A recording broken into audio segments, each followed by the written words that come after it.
This week on Inside Boulder News. Close to 100 trees were removed this week due to the emerald ash borer. We'll tell you what the city is planning on doing next. Walk and Bike Month is almost at its end, but there are still events you can attend. And don't miss the county's biggest fireworks show this 4th of July. Welcome to Inside Boulder News, your source for all things Boulder.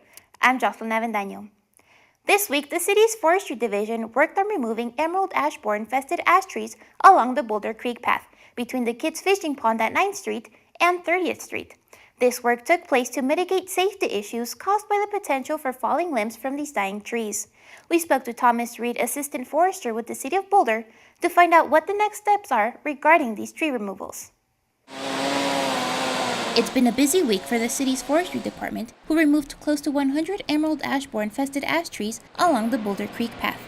This part of town has a really high level of emerald ash borer infestation, and so as you look at the decline of ash trees around town, this area is probably the most pronounced. A lot of these trees are already dead or becoming hazardous, and because it's such a highly used part of town, in the name of public safety, we need to keep up with the removals. More than 1,000 trees have been removed since the emerald ash borer first appeared in Boulder, a number that is expected to increase over the upcoming years, ultimately affecting Boulder's climate. As you can imagine, if we're going to lose something like a quarter of the trees in our urban canopy, that's going to be losing a lot of shade. That's going to mean that our heat in the community is likely to increase even more because of the rising heat related to climate change. The Forestry Department is currently developing a plan for replanting efforts in the upcoming years. With public safety being our number one priority, we do have to remove some trees before that replanting plan is fully developed. While the city is doing everything it can, it is only responsible for the trees on public grounds like parks and the city right-of-ways along the streets. The reality is that we think that there's something like 60 to 70,000 ash in this town, and a very small percentage of those are actually on public property. The vast majority are actually on private property, and so we do need homeowners to take inventory of what trees they have on their property. In a lot of cases, it's just basically planning for change. So how do we look and recognize we've got this tree, it's going to probably die. How do I reestablish a tree in its place, or maybe several more trees? Because essentially, ultimately, we should be planning for losing all of our ash. For a list of homeowner resources for trees on private properties, please visit the City of Boulder's webpage at the website seen on your screen. In April of this year, the City of Boulder became certified as a service enterprise by Points of Light, the world's largest organization dedicated to volunteer service.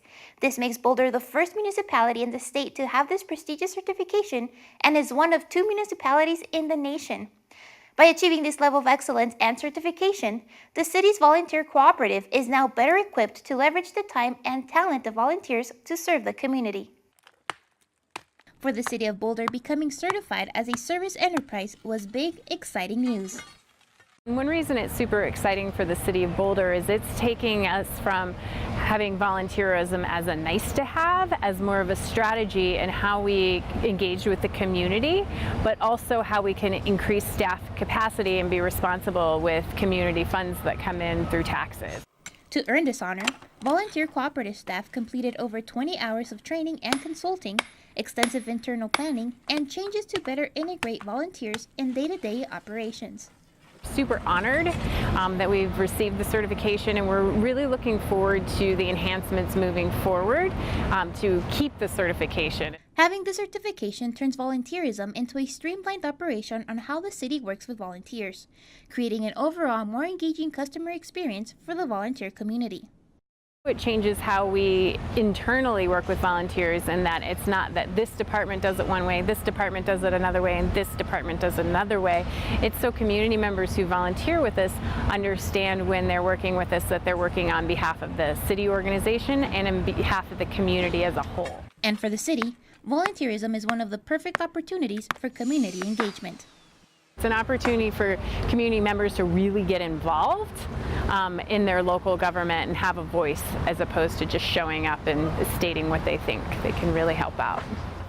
For more information on how you can get involved, please visit bouldercolorado.gov/volunteer. Last week, in the first part of our homeless series, we took a look into the city's new homeless services system implemented in October of 2017 and learned about the coordinated entry process. This week, in part 2 of our 3-part series, We'll dive in deeper into this process and get a glimpse of Housing Focused Shelter, one of the 2 programs associated with coordinated entry. Boulder Shelter for the Homeless is a nonprofit organization that has been in Boulder since the early 80s. Here we offer overnight shelter, so a safe place for people to stay overnight. We also offer 2 meals a day, breakfast and dinner, and a lot of ancillary services. Up to 160 people at a time can spend the night at Boulder Shelter for the Homeless. Services at the shelter have changed to focus not just on giving people shelter for the night, but on helping them navigate the path to housing, a change that has resulted in initial successes. We just housed a gentleman who has literally been on the streets of Boulder County for 25 years. And we know that because we have records of him staying at the shelter 25 years ago. We are all ecstatic about that success because this is someone who has had, literally thousands of stays at the shelter, and finally we've been able to find the right combination of housing. People assessed that coordinated entry with moderate to high needs and longer-term residency in Boulder County are referred to a program called Housing Focused Shelter, based at Boulder Shelter for the Homeless. People are assessed with a higher level of need based on factors such as history of homelessness, disabling conditions, or frequent use of emergency services. We have now changed our mission to be more housing focused. So now our mission is to create housing exits for the homeless people in our community.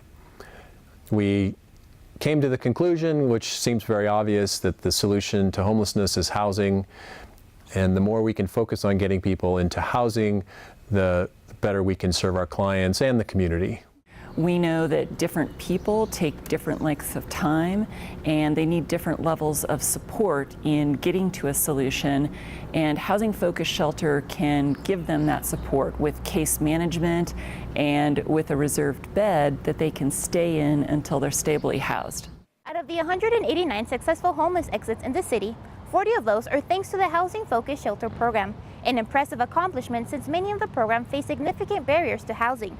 Stay tuned for next week's Inside Boulder News as we bring you a tour of Bridge House Path to Home Navigation Services. Stay tuned. The 4th of July is the ultimate all-American holiday in which we celebrate the birth of our nation. And what's the 4th of July without a fireworks show? It's a 4th of July tradition that for the last 19 years, WK Real Estate along with City of Boulder and the City of Boulder have kept alive at Folsom Field with Ralphie's Independence Day Blast. It's a long-standing Boulder tradition. Ralphie's Independence Day Blast is the best fireworks show in the area, and the entertainment that we have this year is you can't beat it. A Boulder tradition since 1941, Ralphie's Independence Day Blast provides some of the best 4th of July entertainment. Along with Ralphie's special appearances, there will be an appearance by some familiar faces you might have seen on TV. We have School of Rock, which is comprised of high school age kids from Boulder Valley School District. They're going to start off the show. Then we have Funkafino, and then we also have Jeff and Paige, who are a fan favorite. Then we have Beat Frequency and Pearl Street Jives. The gates will open at 8 p.m. with fireworks beginning as soon as it's dark. For those needing transportation, there will be free bus services to Folsom Field. It's a free admission to the fireworks, and then you have transportation that's being offered from downtown and then also from 29th Street. There's going to be the hop that's running regularly to the stadium. There's no doubt that an event like this truly takes a community effort.